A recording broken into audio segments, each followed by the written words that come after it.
وزارت خزانہ کا قلمدان، ڈار، سلطان علانہ اور محمد اورنگزیب دوڑ میں شامل۔ وزیر خزانہ کا قلمدان کسی کے لیے پھولوں کی سیج نہیں، کون ہوگا نیا وزیر خزانہ؟ آئندہ حکومت کی تشکیل کے بعد وفاقی وزارتوں میں سب سے اہم قلمدان وزیر خزانہ کا تعین کرنا ہوگا، کیونکہ اسے IMF کے ساتھ نیا معاہدہ کرنا ہوگا تاکہ نادہندگی کے خطرے سے نمٹا جا سکے۔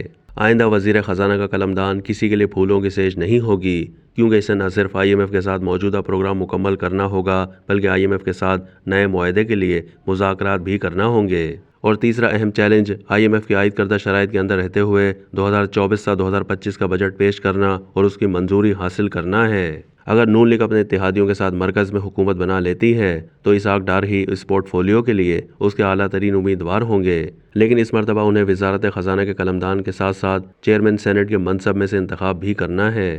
دیگر امیدوار جو اس قلمدان کے حصول کی دوڑ میں شامل ہو سکتے ہیں ان میں سلطان علانہ اور محمد اورنگزیب شامل ہیں، جو کہ دونوں ہی بینکنگ کے شعبے سے ہیں۔ سلطان علانہ کو 2018 اور 2023 میں 2 مرتبہ نگراں وزیر خزانہ کے لیے بھی زیر غور لایا جا چکا ہے، تاہم دونوں ہی مرتبہ موجودہ وزیر خزانہ ڈاکٹر شمشاد یہ پوزیشن حاصل کرنے میں کامیاب ہو گئیں۔ اگر اسحاق ڈار وزیر خزانہ بنتے ہیں تو انہیں IMF سے مذاکرات کے لیے نرم لب و لہجہ دکھانا ہوگا، اسی کے ساتھ بہت سے دیگر سخت فیصلے بھی کرنا ہوں گے۔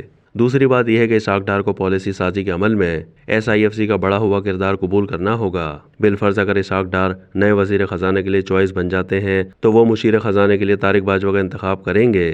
اظہر بلال کیانی جو جہلم سے قومی اسمبلی کا انتخاب جیتے ہیں وہ وزارت خزانہ یا وزارت توانائی کا قلمدان حاصل کر سکتے ہیں۔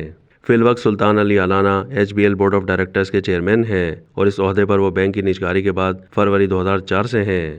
وہ کیریئر بینکنگ کے پروفیشنل ہیں اور وہ پرچون، کارپوریٹ اور سرمایہ کاری کی بینکنگ کا تجربہ رکھتے ہیں۔